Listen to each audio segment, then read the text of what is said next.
Greetings and welcome to another video.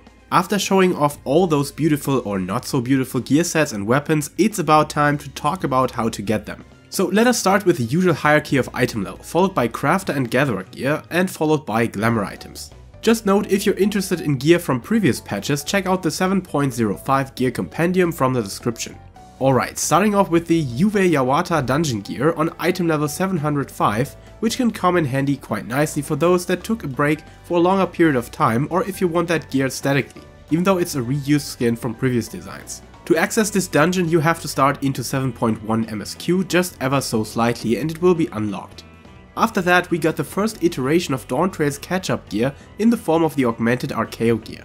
Just leave Irene a visit in Solution 9 who will handle all the exchanging process for you.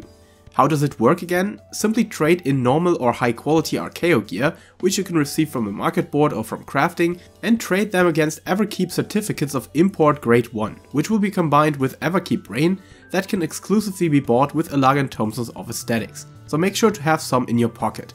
Those two combined can be exchanged against any piece of augmented Archaeo gear, so it really doesn't matter what piece of gear you trade in against the certificates, you can choose freely later on.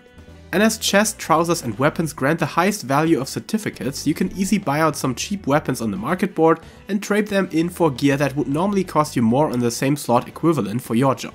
This gear is absolutely fine to get you through all Savage encounters, which can also be applied to the Archangel's equipment consisting of item level 720 left side gear, which is received from the new Dawntrail Alliance raid Juno the First Walk. This is unlocked by talking to the Hubigo messenger next to the Aetherite and Tulio Lal, and inside the raid, which is very refreshing on its difficulty level, you have the chance to loot one piece of gear per week, and the token for killing the final boss, which can be used to upgrade Quetzali gear, but more to that later.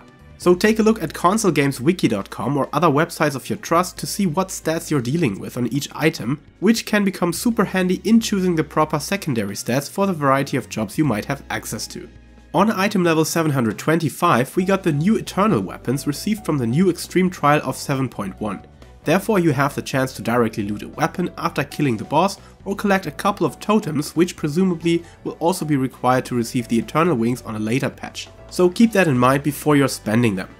Okay, technically the Tombstones of Heliometry gear called Quetzali is not new, but its augmentation process received some updates in this patch, especially with the new Ordell coin that you receive from the new Alliance raid, but also through exchanging Sack of Nuts against the required Searchlight Glaze or Twine that you need to trade in with the normal version of a Quetzali piece to receive the augmented version that is the best in slot item for many jobs in some of their gear slots. Even though it's No Nut November, keep in mind to not overcap on Sack of Nuts, as well as doing the Alliance raid on a weekly basis.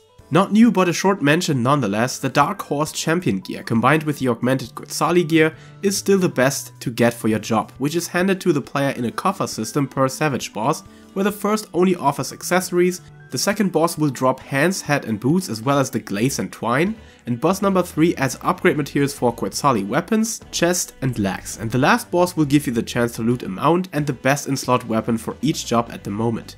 Coming to crafter and gatherer gear, the new Everseeker gear has been introduced and actually looks way more special than the crafter gear before. You can get this by either buying it off the market board or crafting it yourself, for which you must have unlocked access to Master Recipes 11. My personal tip to grind down purple scripts, you just mass craft a recipe that is at least 10 levels below your current level to make use of Trained Eye. The amount of scripts are still quite decent and you speed up the crafting time significantly.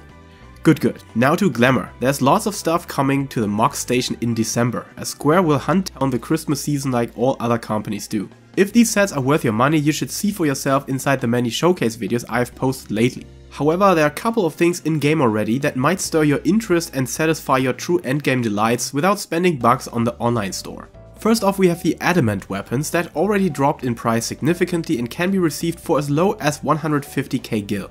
If you find some weapons that match your outfit or that actually look good, then go and get them. Diamond Weapon Extreme is also soloable as tank, so if you want to hard grind these weapons yourself, you can do that.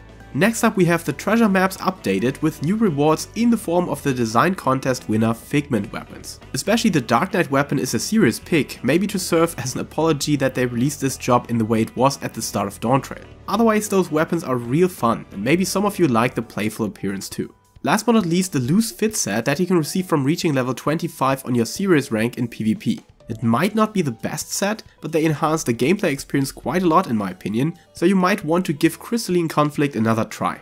And that's it for 7.1 already. For 7.11 on Tuesday, there won't be a specific gear compendium as it's just all about the new Ultimate Eden weapons. So stick around for the showcase video and more content coming on the weekend. Thank you for watching, and until next time, stay safe, stay healthy and keep loving Final Fantasy.